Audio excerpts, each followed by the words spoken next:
जय जगन्नाथ जय गुरु समस्त को साष्टांग प्रणाम। बाबा धवलेश्वर एवं बड़ ओषार महात्म्य किंबदंती अनुसार महानदीर तटदेश बास करुवा एक तेली व्यक्ति एक बाछुरी संतान पई ग्राम महादेव पाखे मनासिक करथिला एवं बाछुरी जन्म हेले से भगवान को अर्पण करियो बोली मनरे चिंता करथिला। महादेव कृपारू तार गाईटी किछि दिन पर एक सुंदर कला बाछुरीटी को जन्म देला। तेली व्यक्तिटी भगवान को बाछुरी को अर्पण न करी ता मनरे लोभ होबारु निज घरे रखिदेला। से बाट दे जाउथुबा एक बाटोई कला बाछुरी देखि लोभ कला एवं ताको चोरी करी नई सेपटू चलीगला। तेली मध्य चोर पछे पछे जाई पहुँची गला। तेली व्यक्ति को देखि चोरटी डरीगला एवं मंदिर भितरे बाछुरीटी को लुचई देला।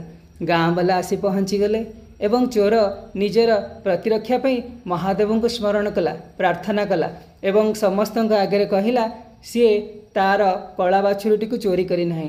सी जो बाछुरीटी आनीची सेटा तार निजर एवं तार वर्ण धड़ा। महादेव मध्य तार आतुर डाक शुणी जेतेबेले कबाट खोली दिगला से कला बाछुरीटीर वर्ण धड़ा हो जाइथिला। प्रभु महादेव जहाँ को आशुतोष कहुए से भक्तर समस्त व्यथा बुझंती। धड़ा कला बाछुरीटी को धड़ारे परिणत कर देइथिबारु महादेवंकर नाम है धवलेश्वर। सेथिपाई धवलेश्वर रे बड़ ओषारे जो विशेष भोग भगवान को अर्पण करा जाए जहाँ को आम गज भोग कहू तार वर्ण मध्य धड़ा एवं ता भितरे थिबा मुगपुर कला तो कला को धड़ारे परिणत करिथिबारु बाबा धवलेश्वर को नाम रे तांकर विख्याति सबुआड़े व्यापीगला। महादेवंकर बहुत महिमा।